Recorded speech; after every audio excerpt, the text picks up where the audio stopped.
네, 임동우 교수님께서는 몰입형 전시라고 하는 소재를 정서적 보상의 관점에서 접근을 하셨습니다. 주제는 몰입형 전시의 공감각적 어뮤즈먼트 효과입니다. 네, 임동우 교수님께서는 대구대학교 문화예술학부에 계십니다. 네, 박수로서 강연을 부탁드리겠습니다.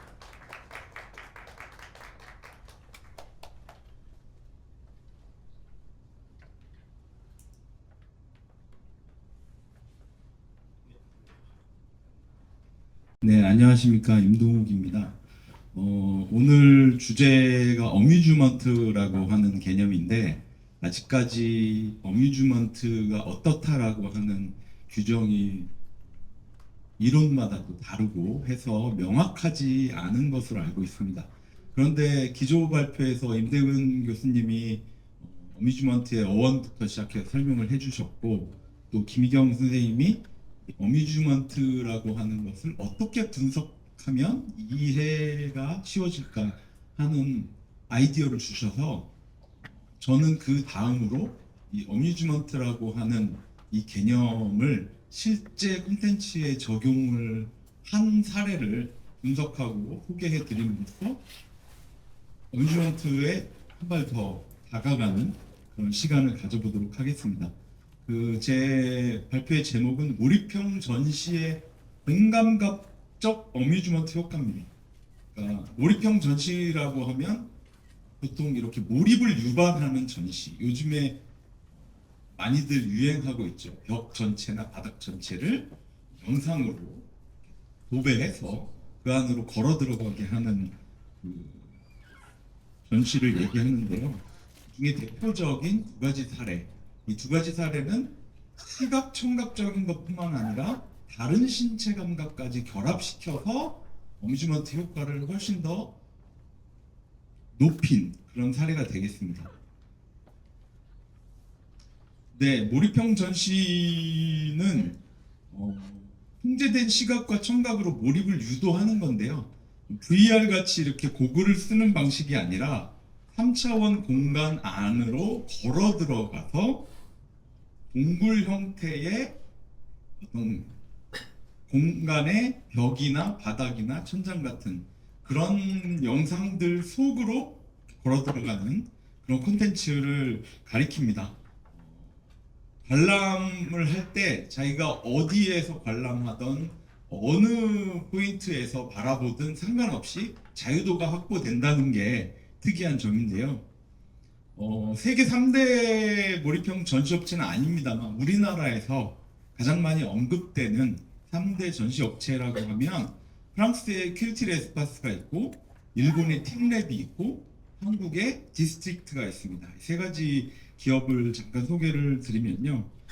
퀼티르 에스파스는 프랑스에서 빛의 채석장으로 시작을 했지만 제주도에 빛의 벙커라고 하는 것을 지어서 몰입형 전시를 진행하고 있습니다. 이 퀼티르 에스파스의 특징이라고 하면 순수 미술 작품들을 위주로 해서 영상을 구성한다는 겁니다. 다른 프로젝션 매핑이라든가 컴퓨터 그래픽 영상들을 보면 뭐 불이 난다든가 넘어진다든가 뭐 그런 화려한 모습들이 많은데, 퀼티르 에스파스는 특이하게도 고전 미술 혹은 근대 미술의 거장들의 작품을 오리고 붙이고 움직이게 해서 사람들로 하여금 순수 미술에 빠져들게 하는 그런 장치들을 많이 이용합니다. 뉴욕에도 빛의 홀인데, 제가 채석장이라고 썼는데 빛의 홀을 또 개관을 했고요. 서울의 워커힐 호텔의 빛의 극장이라고 하는 것도 만들었습니다. 여기 보시면 벽과 바닥이 모두 영상으로, 컴퓨터 그래픽 영상으로 이루어져 있어서 사람들이 자유롭게 돌아다니면서 관람할 수 있습니다. 네덜란드 암스테르담은 빛의 패브릭이라고 하는 장소까지 만들었는데, 이 장소들의 공통점은 유휴 공간 혹은 폐기 공간이라고 하는 버려진 공간들을 재생시켜서 몰입형 전시의 공간으로 활용했다는 점입니다. 두 번째로는 일본의 팀랩을 소개해 드리겠습니다. 팀랩 같은 경우에는 독특한 컴퓨터 그래픽 디자인 때문에 굉장히 유명해졌어요. 지금 같은 경우에도 이렇게 물이 폭포가 흘러내려서 시냇물이 퍼져 나가는 것 같은 그런 모습들, 이런 거를 완전히 다 컴퓨터 그래픽으로 그려서 유명해진 업체인데요. 지금 보시는 거는 사우디 제다에 있는 몰입형 전시인데, 그리고 벽과 바닥과 천정을 전부 다 거울 처리를 해서 그 공간에 발을 들였을 때 어디가 시작이고 어디가 끝이고 어디가 거울이고 어디가 현실인지 모르게 만드는 이런 식의 전시를 거의 처음 기획을 해서 실행에 옮긴 것으로 유명합니다. 근데 요즘의 몰입형 전시들은 꼭 이런 식의 3차원 무한 3차원 공간들을 만들어내는 게 유행이 됐습니다. 이건 도쿄에 있는 플래닛 도쿄고요. 또 팀랩의 특징 중에 하나는 나무, 물, 바위 이런 자연 소재들에다가 프로젝션을 쏴가지고 특이한 광경을 만들어낸다는 게 있습니다. 그래서 미후네 야마라고 하는 일본 규슈에 있는 지역에 가면 이렇게 콘크리트 기둥 같은 거를 설치해 놓고 그 콘크리트 기둥 사방을 프로젝션으로 덮어서 마치 그 기둥이 신비한 기둥이 땅에서부터 뚫고 나온 것처럼 그렇게 만들어 놨습니다. 그다음에 이거는 독일 함부르크에 있는 모더리스라고 하는 전시관인데요. 팀랩의 특징 중에 하나는 이제 인터랙티브 기능을 넣어서 사람들이 영상에다가 손을 대면 센서가 감지해서 그 부분은 영상이 피해간다든가 변형이 된다든가 하는 방식으로 일종의 커뮤니케이션 느낌을 받을 수 있게 했습니다. 그 다음에 이런 식으로 조명을 달아가지고 무한한 공간을 만드는 그런 것도 팀랩이 잘하고요. 세 번째는 이제 한국의 디스트릭트라고 하는 업체입니다. 아르테 뮤지엄으로 유명하죠. 아르테 뮤지엄이 우리나라에도 여러 군데가 있고 해외에도 있는데 미국 라스베가스에 있는 경우에는 이런 식으로 굉장히 기다란 공간 전체를 오로라와 파도 같은 걸로 채워가지고 사람들에게 몰입감을 주는 그런 기획을 했습니다. 제일 유명한 거는 서울 삼성동 코엑스 거리에 있는 기역자형 디스플레이죠. 이걸 가지고 파도가 그 안에서 어항 안에서 파도가 치는 모습을 보여줬는데 이게 전 세계적으로 눈길을 끌었습니다. 그래서 이 평면이지만 입체적인 효과가 나도록 컴퓨터 그래픽을 만든 걸 아나모픽이라고 하는데 이 아나모픽에 있어서 두각을 나타내고 있습니다. 두바이에도 아르테 뮤지엄을 만들었고요. 그래서 두바이의 특징이라고 할 수 있는 야자수, 사막 이런 것들을 표현을 한 전시관입니다. 여기는 이제 강릉의 아르테 뮤지엄이고 여기도 마찬가지로 길게 이렇게 파도가 치는 모습을 만들어 놨는데 양쪽은 거울입니다. 그래서 끝도 없이 확장이 되는 느낌을 주죠. 이게 아르테 뮤지엄 제주고요. 그래서 이런 몰입형 전시와 어뮤즈먼트와의 관계를 설명한 이론들을 잠깐 말씀드리면 체험 경제 이론으로 보면 수동적이었던 관람자, 그냥 시각적으로 바라보기만 했던 관람자를 능동적으로 걸어다니면서 체험하는 주체로 바꿔놓았다는 점이 독특하고요. 프레젠스라고 하는 개념을 보면 실제 현실 속에 있는 듯한 실제감을 구현한 이런 것들을 프레젠스라고 부르는데 몰입형 전시가 점점 프레젠스의 세계로 들어가고 있습니다. 또 기술 장치를 아예 은폐시켜서 보이지 않게 해서 아무것도 매개하는 어떤 도구가 없는 것처럼 보이는 이 비매개라고 하는 개념도 관련 이론으로 쓰일 수 있겠습니다. 어뮤즈먼트라고 쉽게 얘기하지만 사실 어뮤즈먼트를 엄밀히 따지면 엔터테인먼트하고 구별하기가 어렵습니다. 굳이 구별을 하자면 여러 가지 연구들을 종합해 볼 때 엔터테인먼트는 우리가 보통 엔터테인먼트 산업이라고 하잖아요. 영상, 음악, 공연, 비디오 게임 이런 식으로 뭔가를 지속적으로 바라봄으로써 몰입이 되는, 그러니까 시각적 관람 중심의 수동적인 즐거움을 얻게 되는 이런 장치들을 엔터테인먼트라고 부르고요.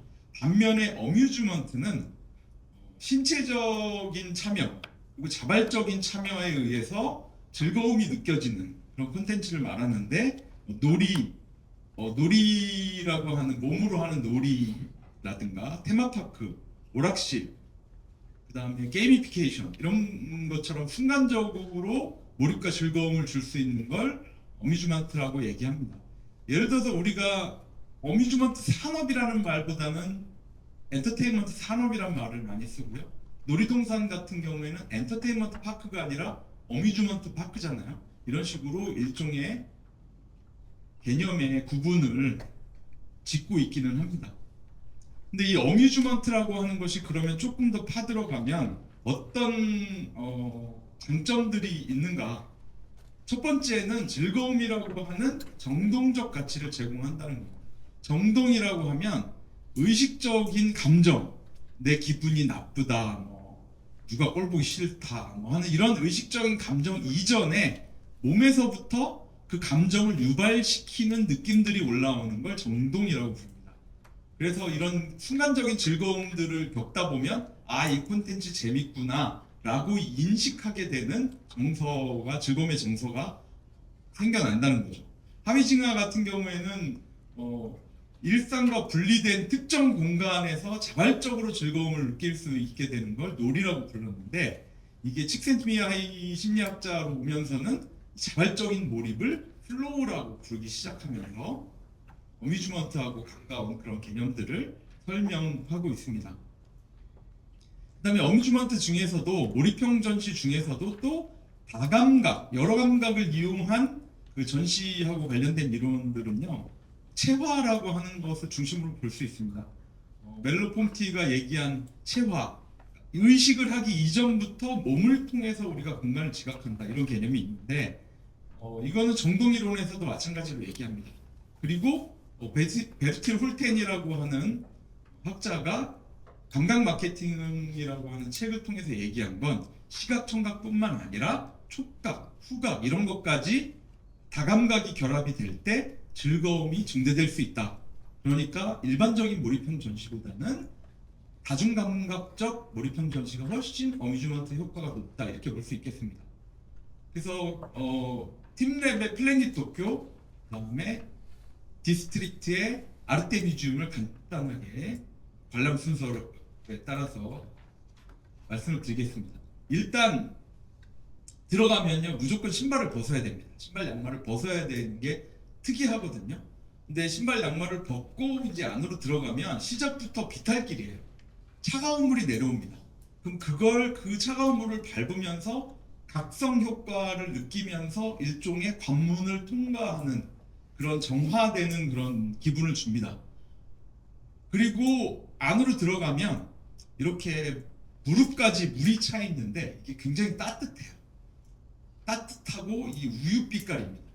그리고 이 위에다가 물고기가 논이는 그런 영상들을 프로젝션을 쏩니다. 그럼으로써 사람들이 뭔가 몽환적이면서도 따뜻한 신체 감각적인 그런 느낌을 받게 되는데요. 여기서 이제 물고기들이 이렇게 돌아다니는데 그 물고기를 손으로 건드리면 센서가 인식을 해서 물고기가 다른 데로 도망가 버리는 그런 서로 인터랙티브한 점들을 개발을 많이 해놨습니다. 여기도 보시면 이 무한 공간에 들어간 사람이 지금 맨발로 서 있습니다. 그러니까 다른 데서는 신발 신고 들어가지만 여기서는 발이라고 하는 촉감을 지속적으로 자극을 줌으로써 새로운 감각적인 즐거움을 느끼게 하는 거죠. 중간중간에 통로가 있는데 통로마다 바닥의 텍스처가 다릅니다. 어디는 좀 매끈매끈하고 어디는 좀 까칠까칠하고 그래서 지속적으로 이런 촉감을 강화시키는 효과를 둡니다. 여기도 마찬가지로 맨발로 이렇게 관람을 하고 있죠. 반면에 디스트릭트의 아르테 뮤지엄을 살펴보면요. 이 향기라고 하는 향수라고 하는 걸 새로 개발을 했습니다. 조향사라고 부르죠. 그 향수 제작 전문가들하고 같이 협업을 해가지고 각 전시 테마에 맞는 향수를 개발을 했습니다. 그래서 이렇게 꽃이 가득 차 있는 전시실에 들어가면 꽃향기가 나고요. 그 다음에 이렇게 밀림에 들어와 있는 것 같은 영상을 틀 때는 포레스트라고 하는 향수를 분사합니다. 그래서 여기 보면 플라워, 비치, 포레스트, 워터폴, 가든 이런 식으로 여러 가지 향수들을 개발했는데 이걸 실제로 샵에서도 판매를 합니다. 그래서 그런 몰입된 경험을 했던 사람들이 그 경험을 집에까지 가져갈 수 있게 그 후각적인 인상을 깊게 남기는 거죠. 그러면 이러한 다중감각이 어떻게 공감각이라고 하는 좀 상위적인 그런 감각을 느낄 수 있게 해주는가 그 메커니즘을 살펴보면요. 플래닛 도쿄는 촉각 기반으로 몰입을 유발하고 아르테미지엄은 후각 기반으로 몰입을 유발합니다. 근데 플래닛 도쿄는 이제 인터랙티브 센서가 있고 그 다음에 관람객이 실제로 자기 몸을 맨발로 돌아다니면서 일종의 하위증화가 얘기한 놀이 같은 이런 즐거움을 주는 게 특징이고요. 아르테미지엄은 입체적으로 보이게 하는 컴퓨터 그래픽 아나모픽 기법이라든가 그 다음에 전체를 완전히 다른 세계에 와 있는 것 같은 압도적인 분위기를 만들어서 거기 향기를 더해가지고 쾌락과 힐링이라고 하는 감정을 유도하는 것이 특징입니다. 그래서 이런 부분들을 살펴볼 때 제가 층위가 어뮤즈먼트가 발생하는 층위가 3단계로 나눠 볼 수 있겠구나라고 제가 생각을 해봤습니다. 첫 번째는 공감각 혹은 다중감각 입력층입니다. 그래서 전시 공간에 설계된 대로 여러 감각 자극들이 들어오는 층입니다. 두 번째가 이제 정서 혹은 정동 활성화층입니다. 그래서 어떤 내가 움직이면 이 세상도 반응한다라고 하는 효능감 혹은 따뜻한 물이 주는 이완, 그 다음에 거대한 환경이 주는 압도감, 그리고 내가 특별한 곳에 와 있다는 장소감, 이런 것들에 의해서 정동과 정서가 활성화되는 층위가 있겠고요.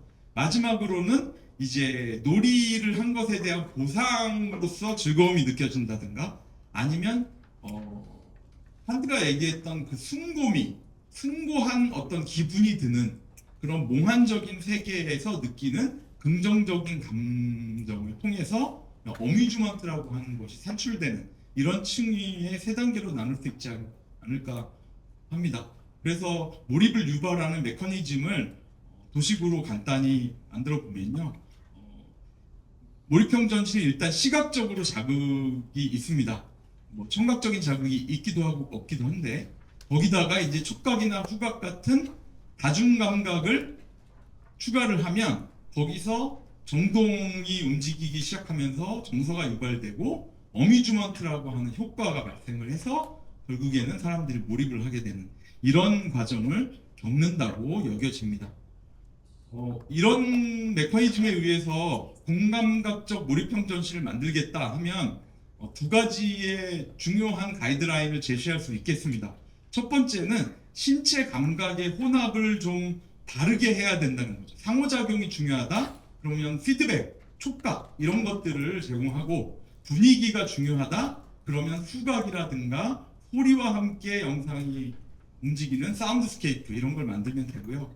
그 다음에 압도와 이완이라고 하는 긴장과 이완이라고 하는 리듬을 조절하는 것도 중요합니다.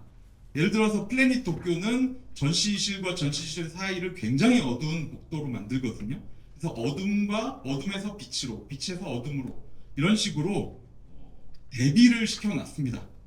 그 다음에 아르테미지엄 같은 경우에는 동적인 파도가 치는 모습 이런 것들을 계속해서 배치를 해가지고 압도적이기도 하고 그걸 보고 아까 말씀해주신 뮤즈 멍 때리는 그런 경험을 하다 보면 이완이 되기도 하고 이런 리듬 조절이 필요하다고 제안해 볼 수 있겠습니다. 마지막으로 이제 어떤 연구 결과를 살펴봤더니요. 어뮤즈먼트는 면역 기능과 심혈관 건강에 도움이 된다. 이런 의학 논문이 있었습니다. 그래서 아까 김경 선생님 말씀하신 어뮤즈먼트 콘텐츠가 좀 평가절하를 받는 것에 대해서 무슨 소용이 있냐고요. 밥이 나오냐 떡이 나오냐 이렇게 얘기를 하면 면역에 좋고 심혈관에 좋다. 이렇게 딱 그럴 수 있지 않을까 합니다. 제 발표는 여기서 마치겠습니다. 감사합니다.